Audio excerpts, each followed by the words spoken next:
Assalamualaikum warahmatullahi wabarakatuh. Perkenalkan, nama saya Siva Nurjihanisa dari kelas 2C Prodi PGSD. Di sini saya akan mempresentasikan LKM Bumi dan Tata Surya.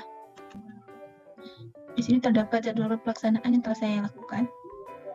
Dan pada LKM ini memiliki tujuan yaitu mensimulasikan gerakan rotasi dan revolusi serta menemukan ciri gerakan rotasi dan revolusi, mensimulasikan gerakan rotasi bumi dan revolusi bumi mengelilingi matahari, mensimulasikan terjadinya siang dan malam, mensimulasikan gerakan rotasi bulan dan revolusi bulan mengelilingi bumi, menemukan bahwa rotasi dan revolusi bulan ditempuh dalam waktu yang sama. Di sini juga terdapat alat dan bahan. Prosedur kerja pada kegiatan 1 yaitu membuat replika susunan matahari, bumi, dan bulan. Pertama, menyiapkan alat dan bahan yang diperlukan dalam kegiatan praktikum, membuat replika matahari, bumi, dan bulan menggunakan alat dan bahan yang telah dikatakan tadi, serta mendokumentasikan setiap tahap percobaan dalam bentuk foto dan video. Kegiatan 2 yaitu mendemonstrasikan sistem pada matahari, bumi, dan bulan. Pertama, gunakan replika sistem matahari, bulan, dan bumi yang telah dibuat pada kegiatan 1. Lalu dokumentasikan melalui video dan jelaskan proses terjadinya rotasi bumi, revolusi bumi terhadap matahari, rotasi bumi yang sekaligus berevolusi terhadap matahari, rotasi bulan, revolusi bulan, gerhana matahari total, gerhana matahari sebagian, gerhana bulan total, dan gerhana bulan sebagian. Setelah itu laporkan hasil simulasi dalam bentuk video berdurasi maksimal 15 menit, disertai penjelasan lisan dan caption.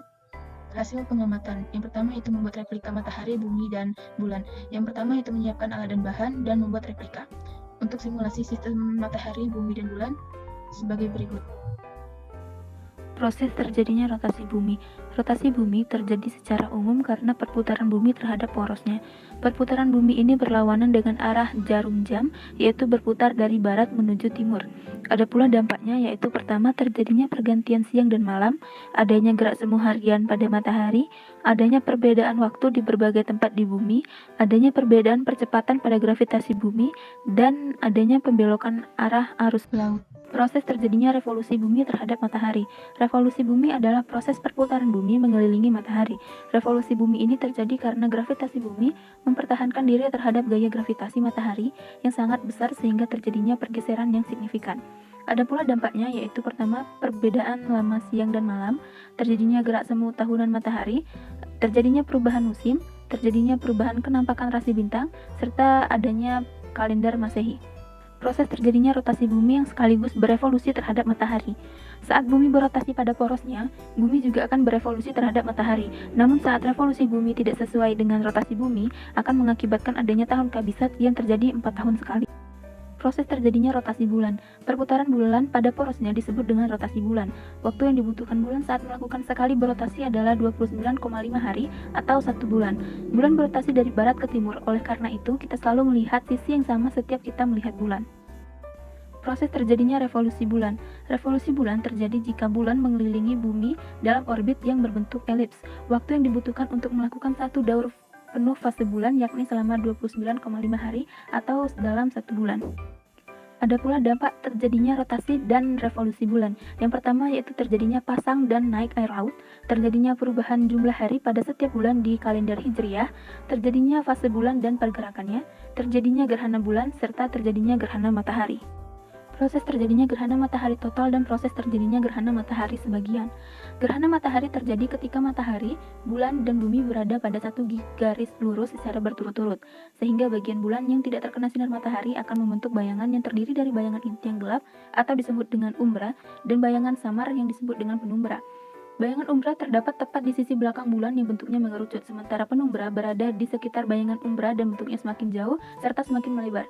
Permukaan bumi yang terkena umbra tersebutlah yang mengalami gerhana matahari total, sementara yang terkena penumbra akan mengalami gerhana matahari sebagian.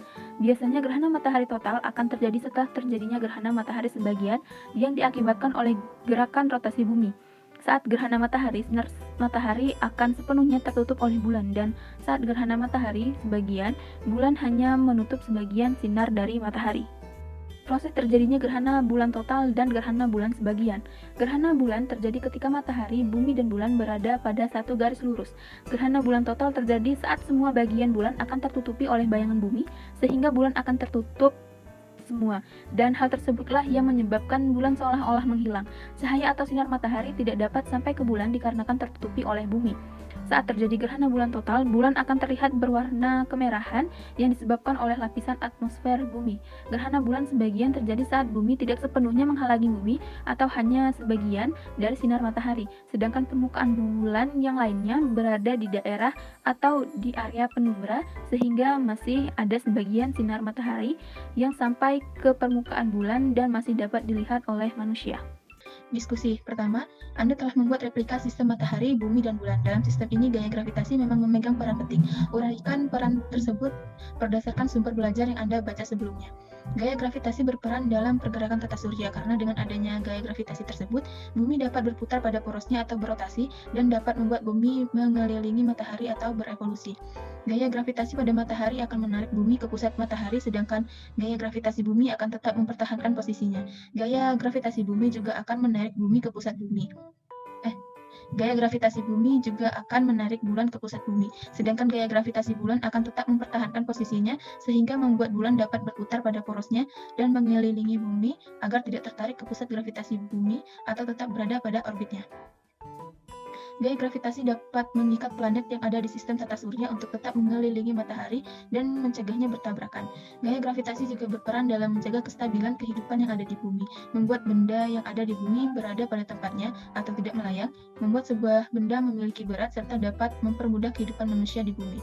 2. Dalam satu kali rotasi, bumi membutuhkan waktu 23 jam 56 menit. Uraikanlah dampak rotasi bumi terhadap kehidupan kita sehari-hari. Pertama, terjadinya siang dan malam karena adanya bagian bumi yang menghadap matahari dan ada yang membelakangi matahari sehingga bagian yang menghadap matahari mengalami waktu siang dan bagian yang membelakangi matahari mengalami waktu malam. Yang kedua yaitu adanya gerak semu harian matahari, disebabkan oleh rotasi bumi yang membuat matahari seolah-olah mengelilingi bumi. Seperti saat pagi hari, matahari tampak di timur, pada siang hari matahari berada di atas kepala, sedangkan saat petang hari, matahari berada di barat sebelum terbenam. Yang ketiga yaitu adanya perbedaan waktu. Terdapat 24 zona waktu di dunia yang berpusat di kota Greenwich, Inggris karena terletak pada bujur 0 derajat. Sehingga adanya perbedaan waktu dengan selisih 1 jam atau selisih setiap bujur 15 derajat. Pada bagian timur Greenwich, waktunya lebih cepat sedangkan bagian sebelah barat waktunya lebih lambat. Yang keempat yaitu adanya perbedaan pada percepatan gravitasi bumi. Pada bagian kutub bumi, percepatan gravitasinya akan lebih besar dibandingkan dengan daerah khatulistiwa. Hal tersebut karena rotasi bumi membuat gerak gravitasi menjauhi pusat sehingga bumi tidak bulat sempurna yang menyebabkan diameter pada kutub bumi lebih kecil dibandingkan diameter khatulistiwa. Untuk satu kali mengelilingi matahari adalah 365,25 hari. Hal ini tentu membawa dampak bagi kehidupan di planet bumi. Uraikan dampak tersebut. Pertama, adanya perubahan musim. Hal ini disebabkan oleh rotasi bumi juga. Perubahan tersebut terjadi di belahan bumi utara dan selatan dan terdapat 4 musim yaitu musim semi, panas, gugur, dan dingin. Kedua, adanya perbedaan lama waktu siang dan malam. Hal tersebut terjadi akibat adanya kombinasi antara revolusi bumi dan kemiringan sumbu bumi terhadap bidang ekliptika dan menyebabkan gejala alam yang berulang setiap tahunnya. Hal tersebut dapat dilihat di kutub utara dan kutub selatan. Yang ketiga yaitu adanya gerak semu tahunan matahari dengan sumbu rotasi yang miring mengakibatkan matahari seolah-olah bergeser atau berubah tempat. Gerak semu ini merupakan pergerakan matahari ke arah bumi bagian utara. Yang keempat yaitu perubahan rasi bintang. Sebenarnya adanya perbedaan susunan rasi bintang yang terlihat dari bumi terjadi karena posisi pengamat yang melihat seolah-olah posisi rasi bintang berubah ketika bumi bergerak mengelilingi matahari. Adanya kalender Masehi. Kalender Masehi atau kalender yang digunakan saat ini merupakan salah satu dampak terjadinya revolusi bumi dengan skala revolusi selama 365,25 hari. 4. Bulan merupakan satelit alam yang dimiliki oleh bumi. Bulan berevolusi terhadap bumi setiap 29,5 hari. Waktu yang sama juga digunakan bulan untuk satu kali berotasi. Uraikan dampak revolusi dan rotasi bulan selama waktu tersebut. Pertama, terjadinya pasang dan naik air laut. Air laut yang menghadap ke bulan tertarik oleh gaya gravitasi bulan sehingga menimbulkan pasang naik atau permukaan air akan naik. Sedangkan saat air laut membelakangi posisi bulan, maka akan mengalami pasang surut atau permukaan air laut akan menurun. Yang kedua yaitu terjadinya perubahan jumlah hari pada setiap bulan di kalender Hijriah. Dalam satu bulan kalender Hijriah memiliki lama sekitar 29,5 hari. Oleh karena itu kalender Hijriah setiap tahunnya dapat berubah lebih cepat 11 hari dari tahun sebelumnya pada kalender Masehi. Yang ketiga, terjadinya fase bulan dan pergerakannya. Fase bulan tersebut merupakan penampakan bulan saat mengelilingi bumi. Yang keempat, yaitu terjadinya gerhana bulan. Hal tersebut dikarenakan bulan berada di belakang bumi sehingga sinar matahari yang seharusnya diterima oleh bulan terhalangi oleh bumi. Oleh karena itu, bulan berada pada bayangan-bayangan bumi. Yang kelima, yaitu terjadinya gerhana matahari, di mana posisi bulan berada di antara bumi dan matahari sehingga akan menutup jalur sinar atau bayangan matahari ke bumi. 5. Berdasarkan penjelasan nomor 4, uraikan pula tentang fase bulan dan pembagian waktunya. Pertama, fase bulan baru atau new moon merupakan fase bulan pertama yang terjadi saat bulan berada antara matahari dan bumi dalam posisi sejajar, biasa terjadi pada siang hari. Kedua, fase bulan sabit awal. Pada fase ini, bagian bulan yang terkena cahaya matahari hanya kurang dari setengah, sehingga jika dilihat dari bumi, bulan menyerupai bentuk sabit. Terjadi pada hari ke-1, 2, dan 3. 3. Fase paruh awal. Pada fase ini, bulan berada di seperempat lingkaran dari posisi awalnya. Bagian matahari yang bersinar jatuh tepat di setengah bagian bulan, sehingga pada fase ini, bulan akan terlihat seperti setengah lingkaran. Terjadi pada tanggal 6, 7, dan 8. 4. Fase cembung awal, di mana bulan berada agak belakang bumi dengan bagian yang terkena cahaya matahari adalah 3/4-nya, sehingga bulan akan terlihat seperti cembung. Terjadi pada hari ke-10, 11, dan 12. 5. Fase bulan purnama, di mana matahari, bumi, dan bulan berada pada satu garis lurus. Bumi berada tepat di belakang bumi, sehingga cahaya matahari tertutup oleh bumi dan tidak sampai ke bulan. Terjadi di hari ke-13, 14, dan 15. 6. Fase cembung akhir. Fase ini hampir sama dengan fase cembung awal, namun terjadi pada hari ke-17, 18, dan 19.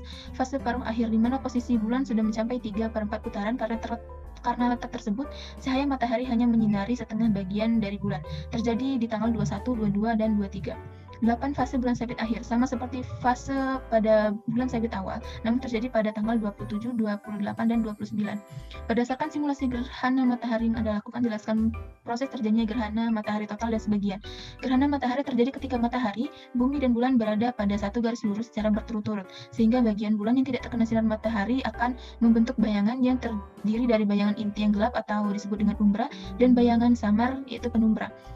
Bayangan umbra terdapat tepat di sisi belakang bulan yang bentuknya mengerucut, sementara penumbra berada di sekitar bayangan umbra dan bentuknya semakin jauh dan semakin melebar. Permukaan bumi yang terkena umbra tersebutlah yang mengalami gerhana matahari total, sementara yang terkena penumbra akan mengalami gerhana matahari sebagian. Biasanya gerhana matahari total akan terjadi setelah terjadinya gerhana matahari sebagian yang diakibatkan oleh gerakan rotasi bumi. Saat gerhana matahari, sinar matahari akan sepenuhnya tertutup oleh bulan, dan saat gerhana matahari sebagian, bulan hanya menutup sebagian sinar matahari. Berdasarkan simulasi gerhana bulan yang Anda lakukan, jelaskan proses terjadinya gerhana bulan total dan sebagian. Gerhana bulan terjadi ketika matahari, bumi, dan bulan berada pada satu garis lurus. Gerhana bulan total terjadi saat semua bagian bulan akan tertutupi oleh bayangan bumi, sehingga bulan akan tampak tertutup semua, dan hal tersebutlah yang menyebabkan bulan seolah-olah seperti menghilang. Cahaya atau sinar matahari tidak dapat sampai ke bulan dikarenakan tertutupi oleh bumi. Saat terjadi gerhana bulan total, bulan akan terlihat seperti berwarna kemerahan yang disebabkan oleh lapisan atmosfer bumi. Gerhana bulan sebagian terjadi saat bumi tidak sepenuhnya menghalangi bulan, atau hanya sebagian, dari sinar matahari, sedangkan permukaan bulan yang lainnya berada di daerah atau area penumbra, sehingga masih ada sebagian sinar matahari yang sampai ke permukaan bulan dan masih dapat dilihat oleh manusia. Pergantian musim merupakan salah satu akibat dari revolusi bumi terhadap matahari. Uraikan hubungan mekanisme pergantian musim di bumi dengan proses matahari terhadap bumi beserta alasannya. Pergantian musim terjadi saat bumi melakukan revolusi terhadap matahari. Bumi berada pada posisi miring, yaitu 23,5 derajat, sehingga menyebabkan belahan bumi utara menerima lebih banyak sinar matahari dibandingkan dengan belahan bumi selatan. Selama 365,25 hari, bumi mengitari matahari. Terjadi 4 pergantian musim, baik belahan bumi utara maupun belahan bumi selatan. Pada bagian bumi utara yang mendapatkan sinar matahari paling banyak akan memiliki musim panas, gugur, dan semi. Sedangkan belahan bumi selatan yang mendapatkan lebih sedikit cahaya matahari akan memiliki musim dingin, semi, dan gugur. Pada bulan Juni, kutub utara bumi berdekatan pada matahari, sedangkan kutub selatan berjauhan dengan matahari. Perkirakan apa yang terjadi pada kutub utara, kutub selatan, dan daerah khatulistiwa. Pada saat kutub utara bumi berdekatan dengan matahari, maka suhu di bumi akan meningkat dan mengakibatkan terjadinya musim panas, sedangkan belahan bumi bagian selatan akan mengalami musim dingin atau salju. Dan daerah pada sekitar atau pada khatulistiwa akan mengalami 2 musim, yaitu musim hujan dan kemarau. Daerah tersebut disebut dengan daerah tropis dengan iklimnya tropis. Sistem penanggalan sangat erat kaitannya dengan sistem matahari, bumi, dan bulan. Uraikan sistem penanggalan Hijriyah atau Qamariyah berdasarkan perspektif ini. Kalender Hijriyah dibuat berdasarkan revolusi bulan terhadap bumi, dengan kata lain menggunakan bulan sebagai patokan perhitungannya. Penentuan awal bulan pada kalender Hijriyah ditandai dengan munculnya bulan sabit pertama kali atau hilal setelah bulan muncul. Dalam fase ini, bulan terlihat terbenam sesaat setelah terbenamnya matahari, sehingga posisi hilalnya berada di ufuk barat. Jika hilal tersebut tidak terlihat pada hari ke-29, maka jumlah hari pada bulan tersebut dibulatkan menjadi 30 hari. Kesimpulan yang didapat dari AKM ini yaitu sebuah gaya gravitasi sangat berperan dalam kehidupan dan juga bagi sistem tata surya. Bumi dan bulan memiliki rotasi revolusi terhadap porosnya. Rotasi bumi merupakan perputaran bumi pada porosnya. Revolusi bumi merupakan perputaran bumi mengelilingi matahari. Rotasi bulan merupakan perputaran bulan pada porosnya, dan revolusi bulan merupakan perputaran bulan mengelilingi bumi. Gerhana matahari terjadi jika bulan terletak di antara matahari dan bumi, sedangkan gerhana bulan terjadi saat bumi terletak di antara matahari dan bulan. Dari setiap kejadian tersebut memiliki dampak bagi kehidupan manusia di keseharian.